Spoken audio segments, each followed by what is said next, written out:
வணக்கம். உங்க smart watch எப்படி உங்க காரோட பேசுது? இல்லனா நீங்க வீட்டுக்குள்ள நுழையும் போது லைட்ஸ் எல்லாம் எப்படி தானா ஆன் ஆகுதுன்னு எப்பதாவது யோசிச்சு பார்த்திருக்கீங்களா?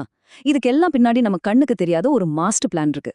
இன்னைக்கு அந்த ஐஓடி வரைபடத்தோட ரகசியங்களை நம்ம ஒன்னொன்னா பார்க்க போறோம். இது வெறும் ஒரு நம்பர் கிடையாது. இது ஒரு புதிய டெக்னாலஜி யுகத்தோட ஆரம்பம். 2008ல தான் இந்த உலகத்துல இருக்கிற மனுஷங்களை விட இன்டர்நெட்ல கனெக்ட் ஆன டிவைஸுகள் அதிகமாச்சு. சொல்லப்போனா இதுதான் இன்டர்நெட் ஆஃப் திங்ஸ், அதாவது ஐஓடியோட உண்மையான தொடக்க புள்ளி. அந்த எண்ணிக்கை இப்போ எங்க வந்து நிக்குது தெரியுமா? ரொம்ப சீக்கிரத்துல 50 பில்லியன் டிவைஸ்கள். நினைச்சு பாருங்க, இது சாதாரண விஷயமே இல்ல. இவ்ளோ கோடி டிவைஸ்கள் ஒன்னோட ஒன்னு பேசணும், டேட்டாவை பரிமாறிக்கணும்னா அது எவ்ளோ பெரிய சவால்களை உருவாக்கும் இல்லையா? அதை எப்படிதான் சமாளிக்கிறாங்க? முதல்ல ஐஓடினா என்னன்னு சிம்பிளா பாத்திரலாம். சுருக்கமா சொல்லணும்னா, இதுவரைக்கும் இன்டர்நெட்ல கனெக்ட் ஆகாத எல்லா பொருட்களையும் கனெக்ட் பண்றது தான் இதோட நோக்கம். ஒரு சின்ன டெம்பரேச்சர் சென்சார்ல இருந்து நம்ம ஓட்டுற கார் வரைக்கும் எல்லாத்தையும் ஒன்னோட ஒன்னு பேச வைக்கிறது. இதனால நிஜ உலகத்தை கம்ப்யூட்டர் உலகத்தோட இன்னும் நெருக்கமா கொண்டு வர முடியும். சரி, பில்லியன் கணக்குல டிவைஸ் இருக்குன்னு பார்த்தோம். ஆனா அவையெல்லாம் எப்படி ஒன்னை ஒன்னு புரிஞ்சுக்கிட்டு எந்த ஒரு குழப்பமும் இல்லாம வேலை செய்யுது? இங்கதான் ஐஓடி கட்டமைப்புகளோட முக்கியத்துவமே வருது. இந்த மேற்கோள் பிரச்சனைய ரொம்ப அழகா விளக்குது. ஐஓடிங்கிறது ஒரே ஒரு டெக்னாலஜி கிடையாது, அது பல டெக்னாலஜிகளோட ஒரு கலவை. அதனால சாதாரணமா ஒரு டிவைஸ வாங்கி பிளக் பண்ணா வேலை செய்யற மாதிரி இது ஈஸி இல்ல. ஒவ்வொரு டிவைஸும் ஒவ்வொரு மொழியில பேச ஆரம்பிச்சா அங்க ஒரே கன்ஃபியூஷன் தான் மிஞ்சும். இந்த சவால்களை ஒரு 4 முக்கியமான வகையா பிரிக்கலாம். 1. பில்லியன் கணக்கான டிவைஸ்களை மேனேஜ் பண்றது. 2. அதோட பாதுகாப்பு. 3. அது உருவாக்குற அமேசான டேட்டாவை கையாள்றது. 4வது மிக மிக முக்கியமானது இயங்குதன்மை.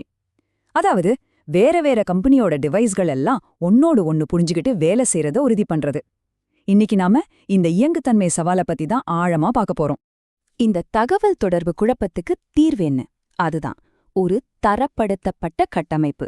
இத ஒரு ரூல் புக்குன்னு கூட சொல்லலாம். எல்லா டிவைஸும் பின்பற்ற வேண்டிய ஒரு பொதுவான விதிகளை இது உருவாக்குது. இப்போ இந்த ஸ்லைட பாருங்க.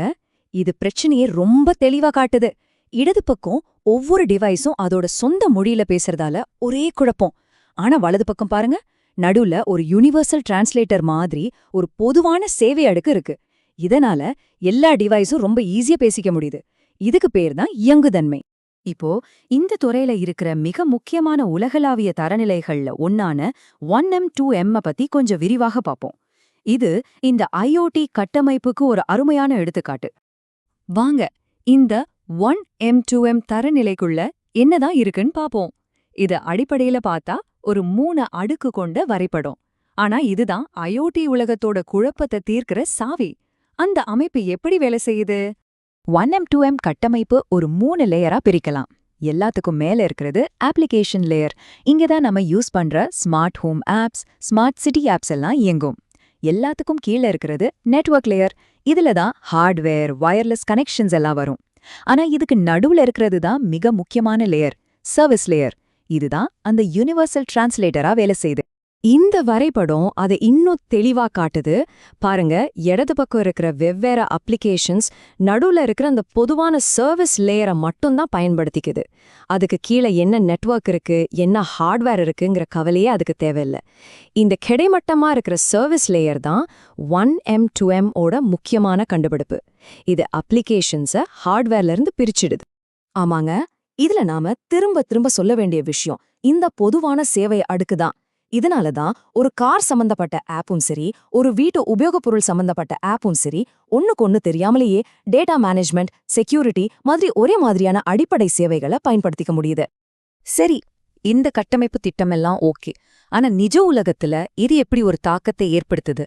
வாங்க இந்த டெக்னாலஜி நம்ம உலகத்தை எப்படி மாத்துதுன்னு சில உதாரணங்களை பார்ப்போம். ஒரு ஸ்மார்ட் சிட்டியை கற்பனை பண்ணி பாருங்க.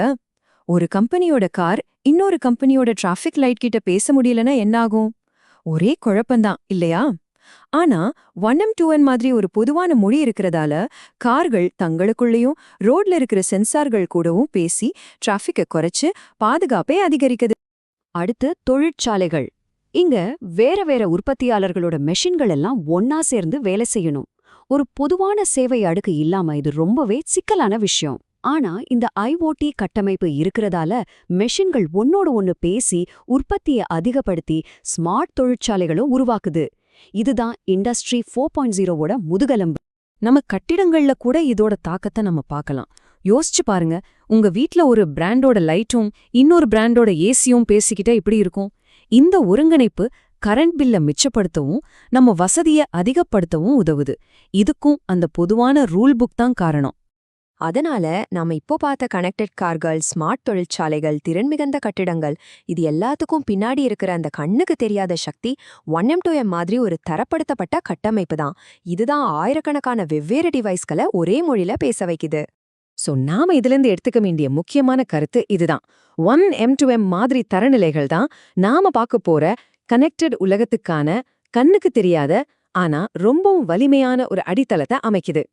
நம்மள சுத்தி இருக்கிற எல்லாமே ஒன்னோட ஒன்னு பேசும்போது, ஒன்னோட ஒன்னு கனெக்ட் ஆகும்போது, மனித குலம் அடுத்ததா ஜெயிக்க போற மிகப்பெரிய சவால் என்னவா இருக்கும்? கொஞ்சம் யோசிச்சு பாருங்க.